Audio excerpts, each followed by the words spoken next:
டெல்லியில் அவ்வளோ பிரச்சனை நடந்துட்டுருக்கு. ஜனநாயக படத்துக்கு ஸ்டேட்டஸ் போட்டுட்ருக்கீங்களே, ஏன் 2 நாள் முன்னாடி FIFA வேர்ல்டு கப்பில் எல்லாரும் ஸ்டேட்டஸ் போட்டிங்களே, அதுக்கு முன்னாடி ஒடிசி படத்துக்கு எல்லாரும் ஸ்டேட்டஸ் போட்டிங்களே, ஏன் இன்னும் 1 வாரம் கழிச்சு ஸ்பைடர்மேன் ரிலீஸ் ஆகும், அதில் இந்த கேமியோ வந்துச்சு அந்த கேமியோ வந்து சொல்லி ஸ்டேட்டஸ் போடுவீங்களே. இந்த பிரச்சனை 1 மாதம் நடந்துட்டுருக்கு.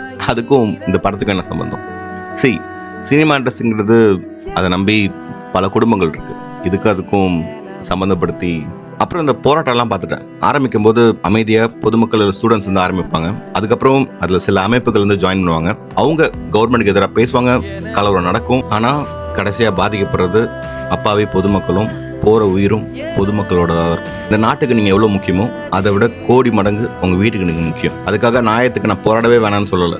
போராடுறதுக்கு எவ்வளவோ வழிகள் இருக்குது. யாரும் வேலைக்கு போகாமல் ப்ரொடெஸ்ட் பண்ணுங்கள். பால் போட போகிறவங்க பால் போட போகாதீங்க. பஸ் ஓட்டுறவங்க பஸ் ஓட்ட போகாதீங்க. ட்ரெயின் ஓட்டுறவங்க ட்ரெயின் ஓட்ட போகாதீங்க. ஏன் உங்கள் பசங்களுக்காக இது கூட செய்ய மாட்டீங்களா? அப்போ கவர்மெண்ட் உங்களோட கோரிக்கையை கேட்டு தானே ஆகணும். அதை விட்டுட்டு